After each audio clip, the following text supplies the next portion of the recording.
Hello दोस्तों, welcome to stock insider T channel powered by CIT community. जी हाँ दोस्तों, हमारा मकसद है ज्यादा से ज्यादा लोगों तक फाइनेंशियल एजुकेशन प्रोवाइड कराना एंड आपको इंडिपेंडेंट बनाना। तो आप अगर मेरे इस विजन की तरफ अलाइन हो और आप भी मेरे साथ सीखना चाहते हो तो जरूर जो है चैनल को अभी की अभी सब्सक्राइब कर लो, बेल नोटिफिकेशन पे क्लिक कर दो, क्योंकि मैं लाने वाला हूं ऐसे ही इंटरेस्टिंग वीडियो। कैसे? आज मैं बात करूंगा जो कि मैंने पिछले वीडियो में बात कही थी, ट्रेडिंग के बारे में कि ट्रेडिंग क्या होता है। उस वीडियो में मैंने जिक्र किया था।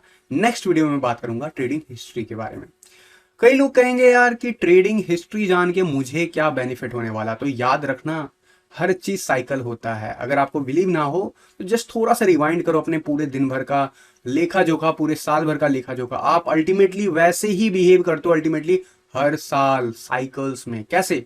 विंटर्स में आप काफी ज्यादा विंटर से रिलेटेड क्लॉथ्स पहनते हो, फिर समर में आप समर से रिलेटेड क्लॉथ्स पहनते हो, रेनी सीजन में आप अम्ब्रेला यूज करते हो, एंड जो स्प्रिंग सीजन होता है उसको आप इंजॉय करते हो। तो यार कुल मिला के बात क्या है कि देखो, सुबह से शाम अपने आप में एक साइकिल है। हर रोज सुबह होता है।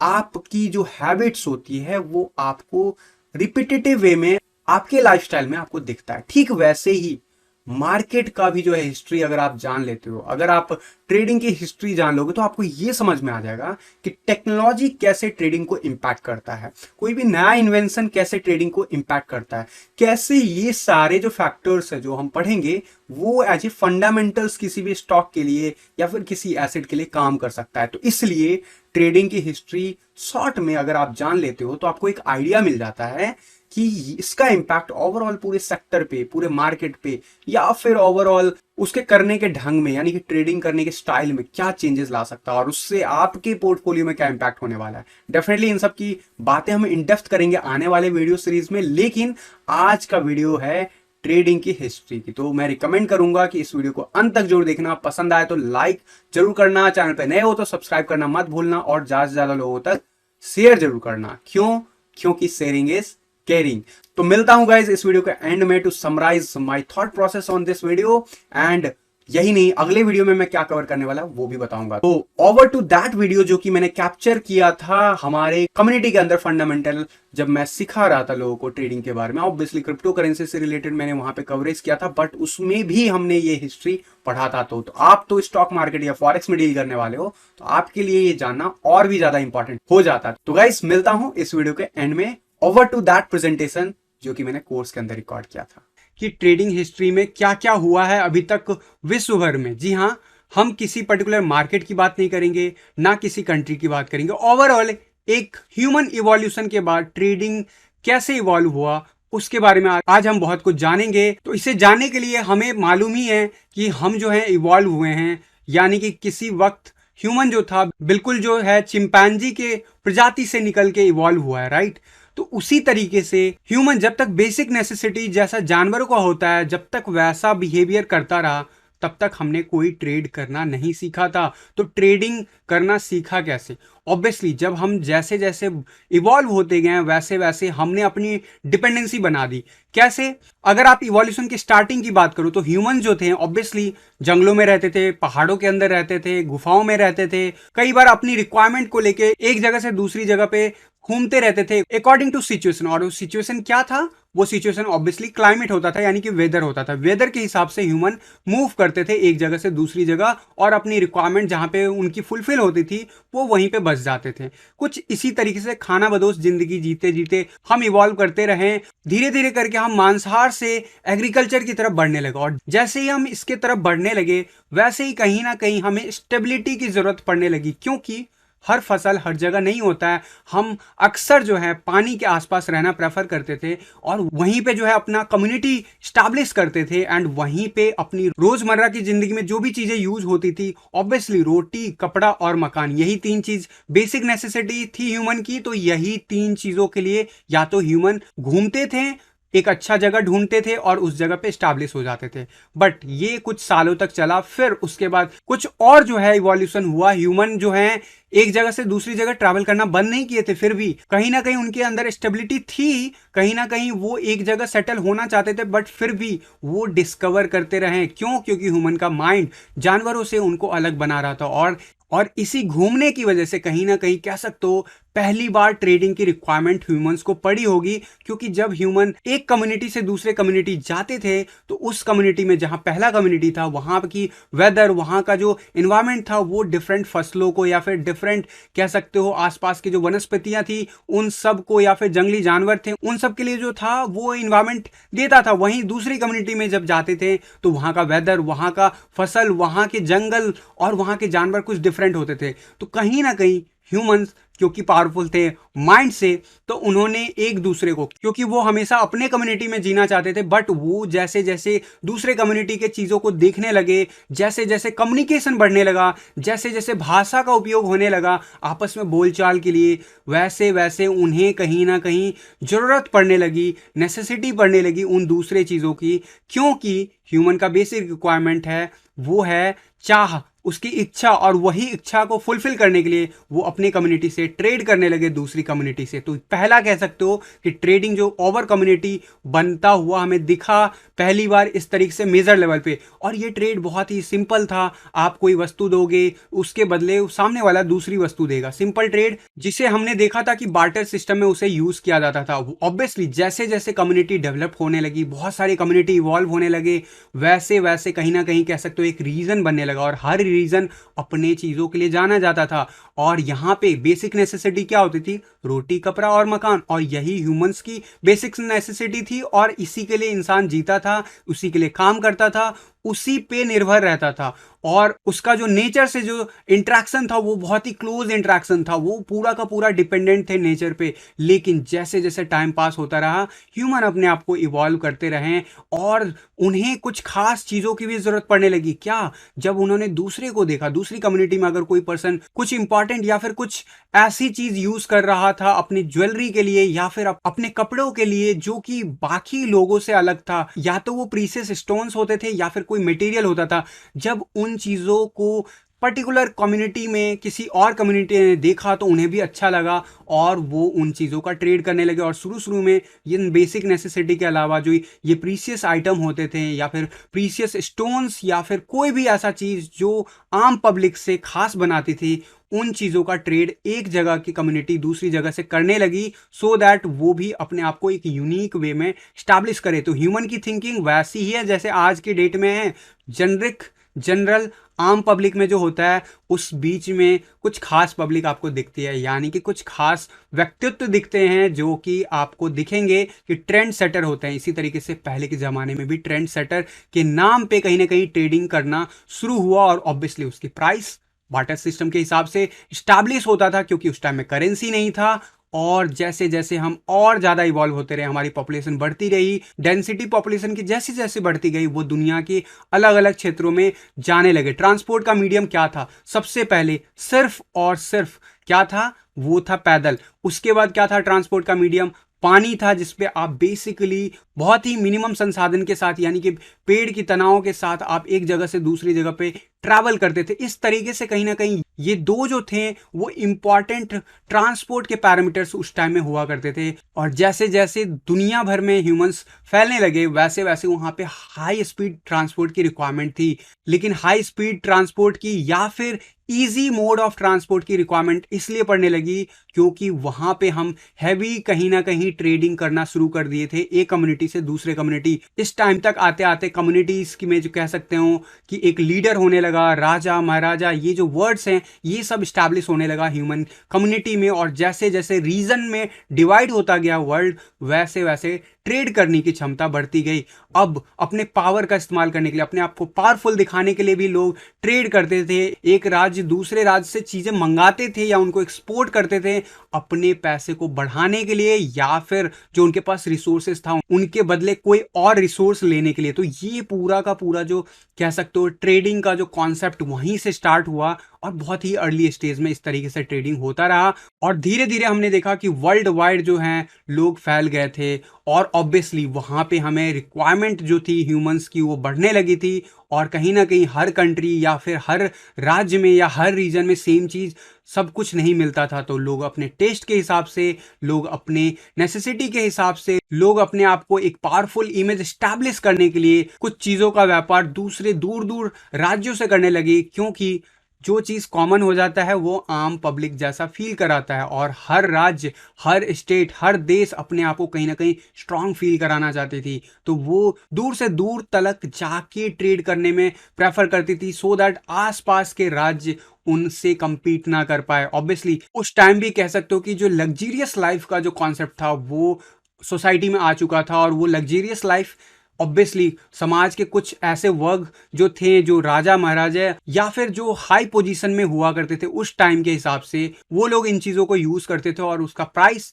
डेफिनेटली डिपेंड करता था कि सामने वाला राज्य या फिर सामने वाला देश कितने ज्यादा आपको रेट पे बेच रहा है। कोई ऐसा कंट्रोल नहीं था, कोई कंट्रोल मैकेनिज्म नहीं था जहां पे हमें ऑलमोस्ट सिमिलर वे में कहीं ना कहीं कैलकुलेशन दिखे। तो कई बार ऑब्वियसली बार्टर सिस्टम में हमने देखा था कि कई बार हमें प्रॉफिट होता था, कई बार नुकसान होता था, अगर हम आज की डेट में उसे कैलकुलेट करके देखें। लेकिन सबसे इंपॉर्टेंट, आप चाहे लग्जरी के लिए करो, चाहे बेसिक नेसेसिटी के लिए करो, चाहे वो इवोल्यूशन को सपोर्ट करने के लिए जो डिफरेंट ट्रांसपोर्ट मोड है उन सबको बढ़ाने के लिए किया हो, किसी भी प्रकार का ट्रेडिंग किया गया हो, लेकिन सबसे इंपॉर्टेंट हो जाता था वहां पे आपकी यूटिलिटी क्या थी, उसके बेस पे ट्रेड लिया जाता था।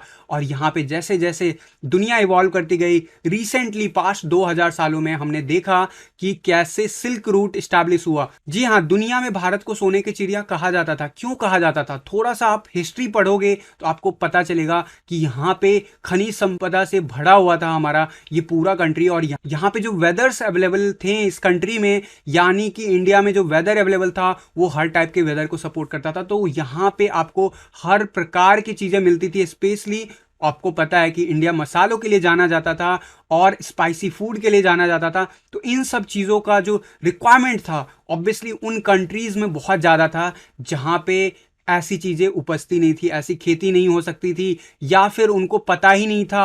ऑब्वियसली वो ट्रेडिंग के माध्यम से जुड़े, ऑब्वियसली वो चीज़ अच्छा लगने लगा और फिर उनका वो व्यापार करने लगे। शुरुआती दिनों में ऑब्वियसली ट्रेड जो होते थे जमीन से जमीन होता था, यानी कि ह्यूमंस जो थे ऑब्वियसली सिर्फ जमीन से जो कनेक्टिविटी थी, चाहे अफ्रीका हो या यूरोप हो या फिर एशिया हो, इन्हीं टेरिटरी में आपका मेजर जो था ट्रेड होता था, क्योंकि उस टाइम में दूर की यात्रा पानी से पॉसिबल नहीं था। लेकिन स्टार्टिंग के डेज में जब यूरोपियन कंट्रीज में बहुत सारे लोगों ने रिक्वायरमेंट समझी, बहुत सारी चीज़ों की एज ए यूटिलिटी देखी, तो उन्होंने ट्रेड करना हैवी तरीके से शुरुआत कर दिया। तो उसमें आपने नाम सुना होगा सिल्क रूट, जो कि बहुत ही हजारों साल पुराना एक रूट स्टैब्लिश किया गया, जिसमें ऑब्वियसली आपको पता है कि चाइना के थ्रू वो स्टैब्लिश होता था, और वहां से इंडिया और मंगोलिया जैसे कंट्रीज से काफ़ी हैवी मात्रा में यूरोपियन कंट्रीज ट्रेड करते थे। और ये सिल्क रूट इसलिए सिल्क रूट के नाम से जाना जाता था क्योंकि यहाँ पे सिल्क का व्यापार सबसे ज्यादा होता था इस रूट से।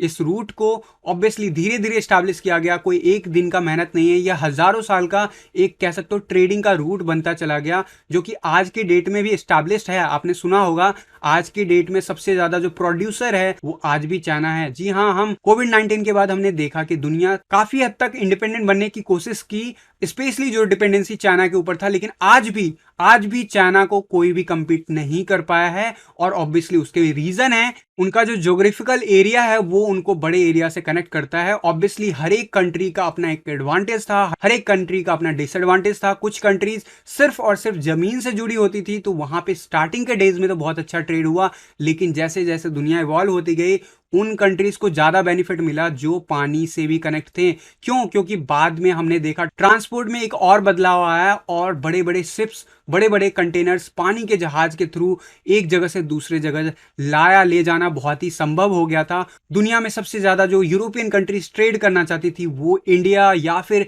एशियन कंट्रीज के साथ करनी चाहती थी, क्योंकि यहाँ पे बहुत ही ज्यादा ऐसी चीजें उपजती थी जो कि यूरोप में पॉसिबल नहीं था, और उस टाइम में टेक्नोलॉजी भी नहीं था जो कि उनको हेल्प करे वहां पे स्टैब्लिश करने के लिए। तो क्या यूरोपियन कंट्रीज काफी अमीर थी उस टाइम में? तो जी नहीं, सबसे ज्यादा अमीर कंट्रीज कह सकते हो कि आप एशिया की कंट्रीज थी, या फिर कह सकते हो कि अफ्रीका की, क्योंकि वहां पे जो था रिसोर्सेज बहुत ज्यादा था। हमने देखा कि जीडीपी में रिसोर्सेज का परसेंटेज आज भी कैलकुलेट किया जाता, भले ही वो 2 या 3% ही हो, लेकिन वो आज भी इसी बेसिस पे किया जाता है। और उस टाइम में जीडीपी का कॉन्सेप्ट नहीं था, लेकिन अगर आपके पास ज्यादा रिसोर्सेज है, चाहे वो पॉपुलेशन की हो बात या फिर बात हो ज़्यादातर खनिज संपदा की, तो वो कंट्री काफ़ी अमीर मानी जाती थी क्योंकि उनके पास किसी चीज़ की कमी नहीं थी, वो उसके बदले कुछ भी ट्रेड कर सकते थे। और ऐसी कंट्रीज़ में शामिल थी हमारी इंडिया, यानी कि भारत, सोने की चिड़िया।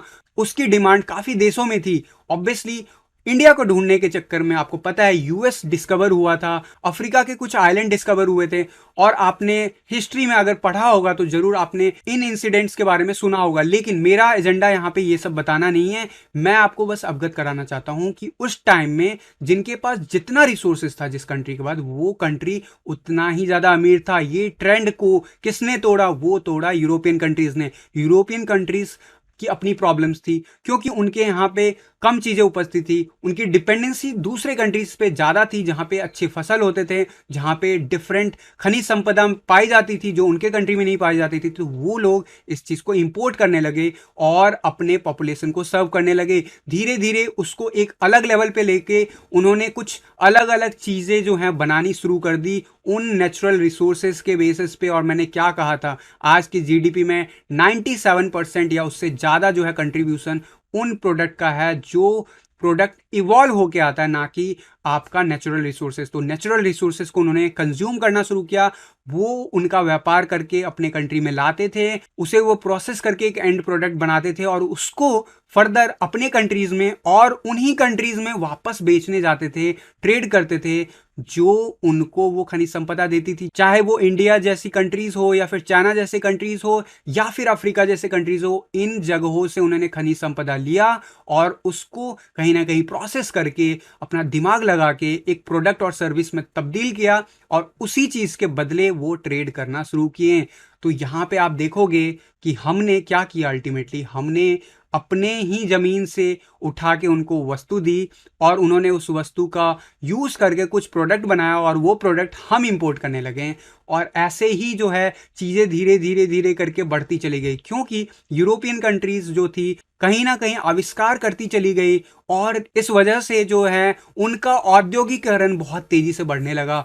और ये प्रोसेस बहुत तेजी से बढ़ने लगा 90s के दशक में। लेकिन उससे पहले बहुत चीजों का व्यापार होता था। डेफिनेटली प्रोडक्ट एंड सर्विसेज तो बाद में आया। पहले हमने क्या बताया था पिछले लेक्चर में कि commodity is the one of the oldest, जिसके बारे में हम अभी भी बात कर रहे हैं कि कमोडिटी ही सबसे ज्यादा ट्रेड किया जाता था पहले के वक्त, यानी कि रोजमर्रा में यूज होने वाली वस्तु, जो आपके लग्जरियस वस्तु थे वो भी ट्रेड होते थे, लेकिन उनकी जो मात्रा थी वो कम थी एज कंपेयर टू जो हमारे बेसिक नेसेसिटी की वस्तुएं थी या फिर चीजें थी। तो ऑब्वियसली विद टाइम जैसे जैसे लोगों ने, यूरोपियन कंट्रीज ने जैसे जैसे रास्ते डिस्कवर करते चले गए, वैसे वैसे यूरोप ने एशिया और अफ्रीका के बहुत सारे कंट्रीज में जाके व्यापार करना शुरू किया। और कह सकते हो कि वन ऑफ द लार्जेस्ट, कह सकते हो अर्ली डेज में ये आपका व्यापार होता था, यानी कि ट्रेडिंग होती थी इन सारे रूट पे जिनको मैंने हाईलाइट कर रखा है यहाँ पे मैप पे। और धीरे धीरे करके ये पूरे नक्शे पे कहीं ना कहीं यूरोपियन कंट्रीज का दबदबा बन गया और उन्होंने वहां पे एक नया कॉन्सेप्ट लेके आ गए, वहां पे विस्तारवादी नीति शुरू कर दी। यूरोपियन कंट्रीज धीरे धीरे करके कॉलोनाइजेशन करने लगी और कॉलोनाइजेशन में आपको पता है एक टाइम में स्पेन हो, फ्रांस हो, इटली हो, ब्रिटिश हो या फिर डच हो, वो सब के सब अपनी कॉलोनीज वर्ल्ड वाइड स्टैब्लिश करने लगी। और इसी कॉन्सेप्ट की वजह से, कॉलोनाइजेशन की वजह से कहीं ना कहीं स्लेवरी की भी स्टार्टिंग हो गई। कैसे हुआ स्लेवरी? मतलब कि वहां पे ह्यूमंस का ट्रेड करना शुरू हो गया, मतलब कि आपको गुलाम बना दिया जाता था और उन गुलामों को बेच दिया जाता था दूसरे कंट्री को या फिर दूसरे कॉलोनीज को जिनको इनकी रिक्वायरमेंट होती थी। ऐसा कब से शुरू हुआ? ऑब्वियसली अमेरिका के डिस्कवर होने के बाद। जब अमेरिका को डिस्कवर किया गया तो वहां पे हमें बहुत सारे, कह सकते हो, रिक्वायर्ड थी ह्यूमन फोर्सेस। और वो ह्यूमन फोर्सेस सबसे ज्यादा कहां से मंगाए गए थे? वो थे अफ्रीका से। अफ्रीका से बहुत लोगों को कॉलोनाइजेशन के हेल्प से अलग अलग कंट्रीज कैप्चर करती थी और उनको गुलाम बना के भेज दिया जाता था अलग कंटिनेंट में, जो कि यूएस के डिफरेंट पार्ट में भेज दिए जाते थे, जो कि अलग अलग, ऑब्वियसली चाहे वो स्पेनिश हो या पुर्तगालीज हो, उनके लिए वो काम करने लगते थे। एंड कहीं ना कहीं ये स्लेवरी का कॉन्सेप्ट ऑब्वियसली विथ लेट 1800 कहीं ना कहीं खत्म हो गया दुनिया से। लेकिन आपको पता है काफी हद तक ये जो स्लेवरी का कॉन्सेप्ट है, यानी कि व्हाइट वर्सेस ब्लैक का जो कॉन्सेप्ट है, वो हमें देखने को मिलता है आज के डेट में भी दुनिया के अलग अलग कोनों में। तो ये कॉन्सेप्ट वहीं से स्टार्ट हुआ था और ये भी कहीं ना कहीं पहली बार हिस्ट्री में देखा गया था जहां पे ह्यूमंस का ट्रेड करने लगे थे। ह्यूमंस को अगवा किया जाता था या फिर उन्हें खरीदा जाता था, उन्हें बेचा जाता था और वो ट्रेडेबल एसेट थे। तो ऐसी भी हिस्ट्री दुनिया ने देखी हुई है। ऑब्वियसली ये ड्यूरेशन ज्यादा लंबा नहीं चला, लेकिन गुलामों का जो ये दौर था काफी हद तक बड़े पैमाने पे होता चला गया और कहीं ना कहीं यूएस की जो मेजॉरिटी पॉपुलेशन थी वो अफ्रीकन मूल निवासी ही थे। जब यहाँ पे ह्यूमंस की इस तरीके से ट्रेडिंग शुरू हो गई थी, ऑब्वियसली वो अर्ली डेज ऑफ रीसेंट जो इंडस्ट्री रेवोल्यूशन हुआ था उसका कह सकते हो। और ये रेवोल्यूशन में क्या जरूरत थी, सबसे ज्यादा सप्लाई चाहिए था, रॉ मटेरियल का सप्लाई दूसरे कंट्रीज से, जैसे अफ्रीका हो या फिर एशिया के कंट्रीज हो, वहां से लाया जाता था। और ये जो कॉलोनीज थी, चाहे वो ब्रिटिश कॉलोनीज हो या स्पेनिश हो या फिर पोर्टुगीज हो, अपना अपना एरिया कैप्चर करने लगी और वहां पे लोगों को कैप्चर करके उस जगह पे लोगों को कहीं ना कहीं मजबूर करके जो रॉ मटेरियल मंगाया जाता था उसके बेसिस पे वहां पे फार्मिंग कराई जाती थी, वहां पे अलग अलग तरीके के काम कराए जाते थे, सो दैट उन रॉ मटेरियल के बेसिस पे कुछ एंड प्रोडक्ट और सर्विसेज बने और फर्दर उसका व्यापार वो उन्हीं कंट्रीज से करे जहां से वो रॉ मटेरियल लेके आए थे। तो आप देखोगे, ध्यान से समझोगे तो यूरोपियन कंट्रीज ने कहीं ना कहीं जो है पूरे दुनिया भर में अपना एस्टैब्लिशमेंट किया था रूल करने का। वो रूलिंग जो नेचर था आपको सबसे ज्यादा दिखा ईस्ट इंडिया कंपनी में, ऑब्वियसली जिसको हम ब्रिटिश कॉलोनीज कहते हैं। ब्रिटिश कॉलोनीज का साम्राज्य बहुत ज्यादा फैल गया था लेट 1800 आते आते दुनिया भर में। और कहीं ना कहीं कह सकते हो मॉडर्न जो ट्रेडिंग स्टार्ट हुआ वो वहीं से हुआ था। वहां पे हमने मॉडर्न चीजें इवॉल्व होते हुए देखा। कुछ अच्छी चीजें भी कंट्रीज में, दूसरी कंट्रीज में आई, लेकिन बहुत सारी बुरी चीजें भी आई, जैसे स्लेवरी का कॉन्सेप्ट हो या फिर बाकी के चीजें। बट ये सारा कुछ हमारे हिस्ट्री में पिछले 300-400 सालों में हमने देखा है। और ये होते होते यहाँ पे हमने देखा कि ट्रेडिंग जो है वो रेवोल्यूशन की तरफ बढ़ने लगा। रेवोल्यूशन बढ़ने लगा तो हमें जरूरत पड़ी ज्यादा से ज्यादा ट्रेड करने की, हमें जरूरत पड़ी करेंसीज की जिसके बेस पे हम ज्यादा से ज्यादा ट्रेड कर पाए, हमें जरूरत पड़ी कैसे ट्रांसपोर्ट सिस्टम की जो ज्यादा से ज्यादा चीजों को एक साथ एक जगह से दूसरी जगह ला सके या ले जा सके। हमें जरूरत पड़ी एक ग्लोबल कम्युनिकेशन की जो कि हमें दुनिया भर के लोगों से कनेक्ट करने में हेल्प करे। तो कहीं ना कहीं ये सारा जो कॉलोनाइजेशन का दौर था उसमें दुनिया ने बहुत कुछ निगेटिव देखा, लेकिन कहीं ना कहीं औद्योगिकरण जो था वहीं से शुरुआत हुआ। उसका एस्टैब्लिशमेंट जो था इन कंट्रीज में जहां पे नेचुरल रिसोर्सेज ज्यादा थे, इन यूरोपियन कंट्रीज ने ही किया और उसकी वजह से कहीं ना कहीं वहां पे पावर दिखाई, वहां पे सत्ता चलाया और वहां के लोकल पब्लिक के ऊपर राज करते रहे और वहां के नेचुरल रिसोर्सेज को कंज्यूम करते रहे और बदले में उन कंट्रीज को कह सकते हो कुछ भी नहीं दिया।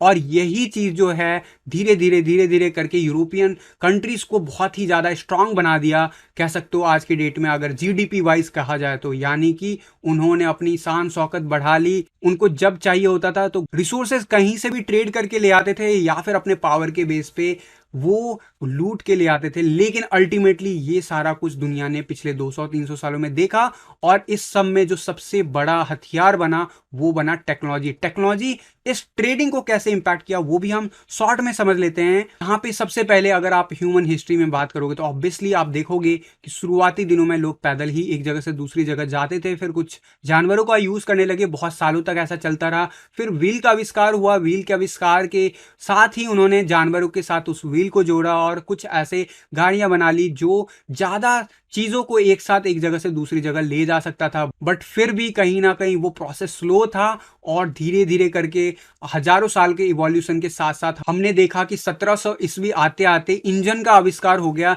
यानी स्टीम इंजन का। और उसका सबसे पहले यूज जो था ऑब्वियसली हमारे शिप्स में किया गया, क्योंकि शिप्स पानी का जो माध्यम था वो बहुत ही सस्ता पड़ता था एक जगह से दूसरे जगह जाने के लिए, क्योंकि वहां पे वेदर और क्लाइमेट भी उनको हेल्पफुल होता था। तो यहाँ पे कहीं ना कहीं 1700 ईस्वी आते आते और उसके बाद जो है ट्रांसपोर्टेशन में हमें बहुत मेजर चेंजेस दिखा, हमें टेक्नोलॉजी बहुत ही ज्यादा इवॉल्व होते देखा। इंजन का आविष्कार 1700 ईस्वी आते आते शुरू हो गया था और उसका यूज जो है शिप में हो या फिर रोड ट्रांसपोर्ट में है वो लेट 1800 आते आते खुले तौर पे पूरे दुनिया भर में होने लगा था। और ये बना सबसे बड़ा एक मेजर चेंज दुनिया भर में, क्योंकि अब एक सिंपल जहाज जो पानी का जहाज होता था उसको बहुत दिन लगते थे एक जगह से दूसरे जगह जाने में। इंजन वाले जो शिप्स थे वो बहुत जल्दी पहुंचते थे, वो ज्यादा से ज्यादा ट्रेड कर पाते थे, उनकी क्षमता ज्यादा होती थी।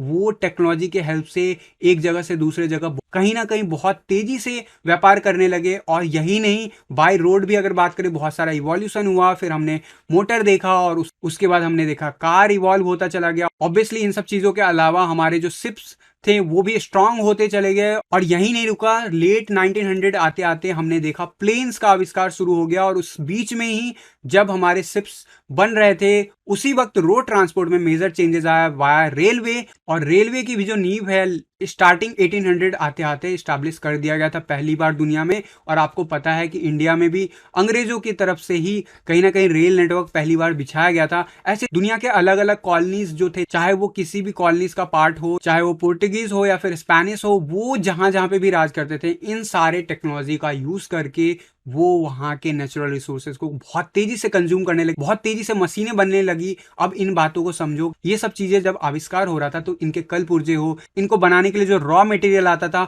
उन सब का व्यापार बहुत तेजी से बढ़ने लगा। और यही नहीं, जब ये बन गया उनके कंट्री में स्टैब्लिश हो गया तो उन्होंने इसका व्यापार करना शुरू कर दिया। जो एग्जिस्टिंग उनकी कॉलोनीज थी वहां पे ये सर्विस उन्होंने स्टैब्लिश करना शुरू किया, जिससे वो ज्यादा से ज्यादा ट्रेड कर पाए। बाद में इन सब चीजों की कहीं ना कहीं ट्रेडिंग प्रॉपर तरीके से एक प्रोडक्ट के फॉर्म में होने लगा। यानी कि रॉ मटेरियल आपके ही कंट्री से ले जाया जाता था, उसे आज एक इंजन बना के आपको ही बेच दिया जाता था। तो ये एक पूरा कह सकते हो कि नया चेंज आया था with the help of technology. और ये जैसे जैसे mode of transport speedily grow किया वैसे ही व्यापार का तरीका भी चेंज हो गया। अब हम बहुत आसानी से एक जगह से दूसरी जगह जाने लगे, बहुत दूर दूर तक हमारी ट्रेड करने की क्षमता बढ़ गई। बड़े बड़े कंटेनर्स चाहे वो शिप के थ्रू हो या फिर प्लेन के थ्रू हो, वो हम आसानी से एक जगह से दूसरी जगह ले जाया जाने लगा। और इसकी वजह से कहीं ना कहीं जो करेंसी था उसमें भी हमें इवोल्यूशन देखने को मिला। हमने प्रीवियस के चैप्टर्स में देखा था कि करेंसी की इवोल्यूशन की क्यों जरूरत पड़ी थी और उसका इंपैक्ट दुनिया के ट्रेडिंग में क्या फर्क पड़ा था। और डेफिनेटली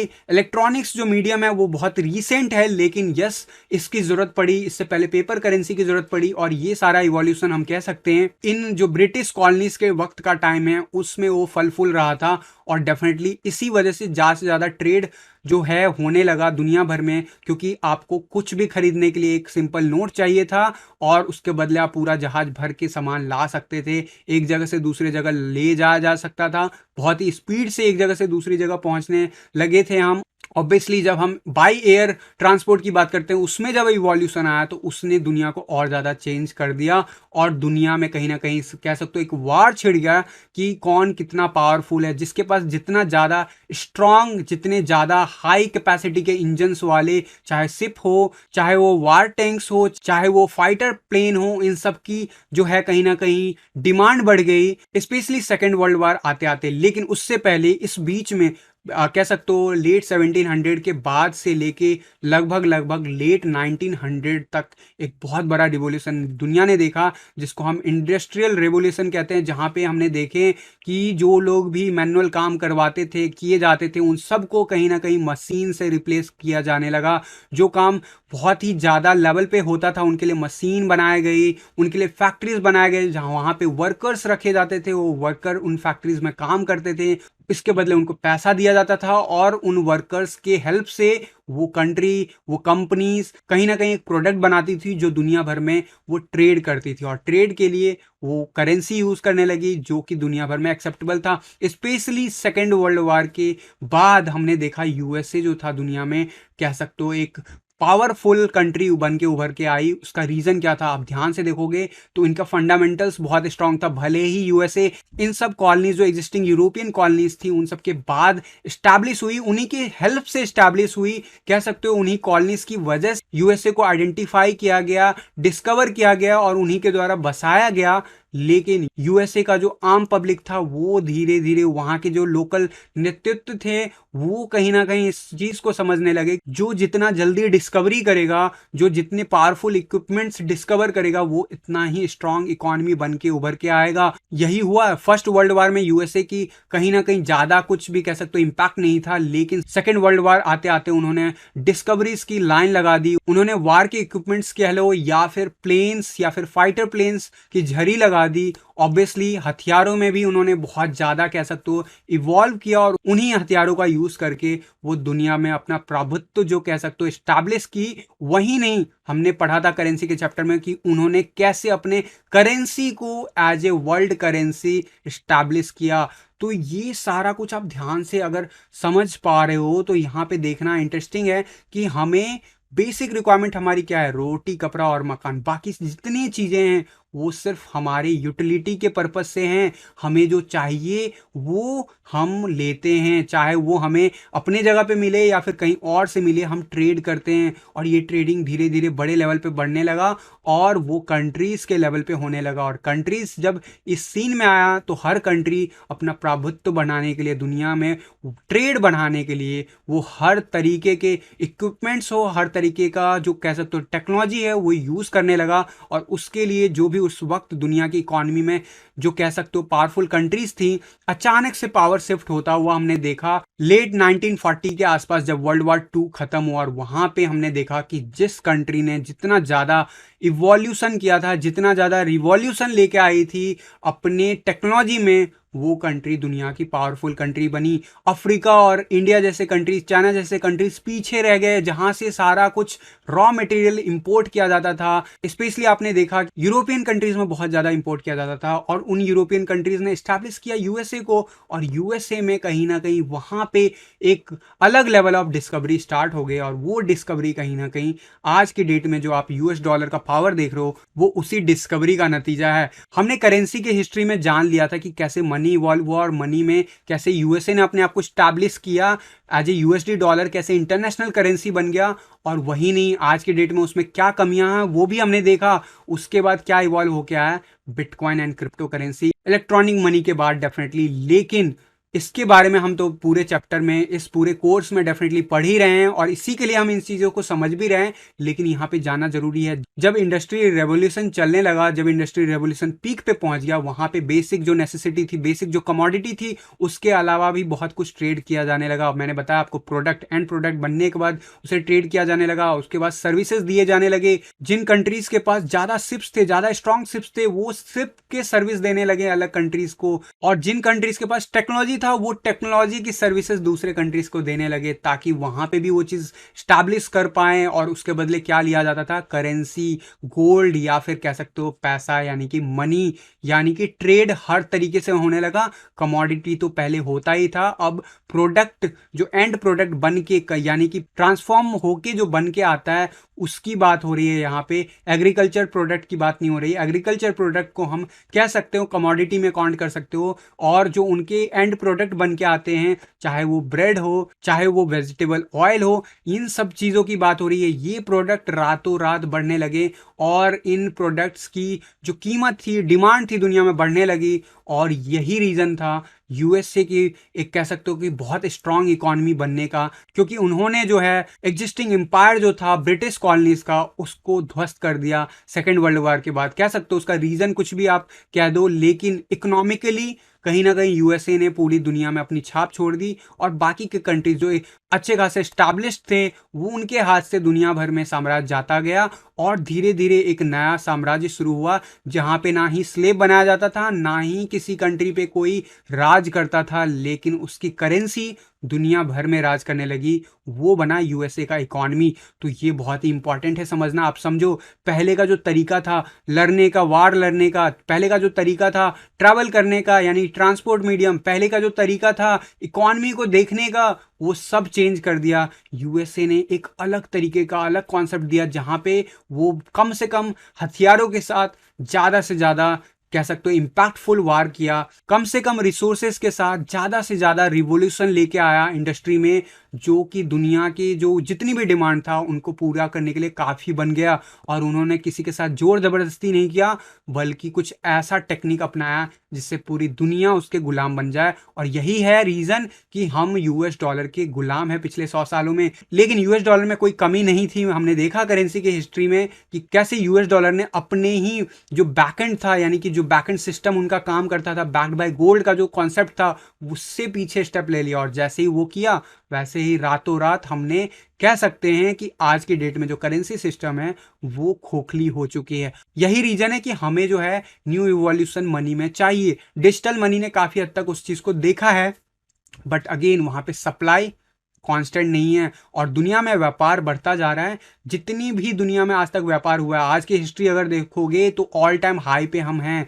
जितनी भी जीडीपी को आप कैलकुलेट कर लो, आज हम ऑल टाइम हाई पे हैं। दुनिया की हर इकोनॉमी अपने अलग लेवल पे है। डेफिनेटली कुछ कंट्रीज को अगर छोड़ दिया जाए जो कि अपने गतिविधियों की वजह से या फिर अपने जो है रिसेंट जो भी ज्योग्राफिकल रीजन में चेंजेस आए उनकी वजह से, या फिर उनके यहाँ जो इंटरनल इशूज है उनकी वजह से उनकी इकोनॉमी डाउन हुई है। अदरवाइज 99% दुनिया के जो कंट्रीज हैं वो कह सकते हो ऊपर ही गया और वो अपने ऑल टाइम हाई पे जी रहे हैं। तो यहाँ पे हमने देखा ट्रांसपोर्ट का बहुत बड़ा रोल बना, यहाँ पे हमने देखा मनी का बहुत बड़ा रोल बना, यहाँ पे हमने देखा कि कैसे लोग जो बेसिक नेसेसिटी की चीजें हैं उसके अलावा कैसे सर्विसेज बेस्ड चीजों के ऊपर कहीं ना कहीं ट्रेडिंग करना शुरू कर दिया। और यहीं से कॉन्सेप्ट शुरू हुआ कहीं ना कहीं स्टॉक मार्केट का।